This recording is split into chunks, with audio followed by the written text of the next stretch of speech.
መጽሐፍ ቅዱስ ማንበብ ፈልጋችሁ ማንበብ ያቃታችሁ እንዲሁም ደግሞ መጽሐፍ ቅዱስ አነባለሁ ነገር ግን ደግሞ ያነበብኩትን ያንን ክፍል መልሼ ረሳዋለሁ የምትሉ ሰዎች ይህ መልእክት ለእናንተ ነው። ለብዙ ሰዎች ሼር በማድረግ ከ5 ጊዜ በላይ ኮፒ ሊንክ በማድረግ ይህንን መልእክት አድርሱላቸው።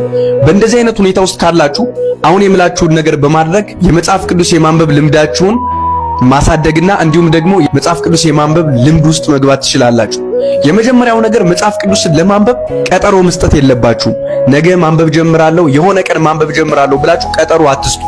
አሁኑኑ ይህንን መልእክት እየሰማችሁ መጽሐፍ ቅዱስን ማንበብ ጀምሩ። ስታነቡ ደግሞ እንደዚህ አድርጉ።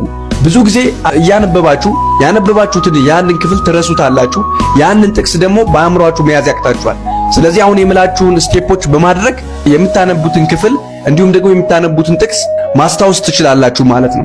ስለዚህ እንዲህ ታደርጋላችሁ። የመጀመሪያው ነገር አንድን ምዕራፍ ማንበብ ነው። ሁለተኛው ነገር ደግሞ ያንኑ ያነበባችሁትን ምዕራፍ መድገም ነው። ሶስተኛው ነገር ደግሞ የደገማችሁትን ያንን ምዕራፍ ለጥቂት ደቂቃዎች ማሰላሰል ነው። የመጨረሻው ነገር ያሰላሰላችሁትን ያንን ቃል በአንደበታችሁ መናገር ነው።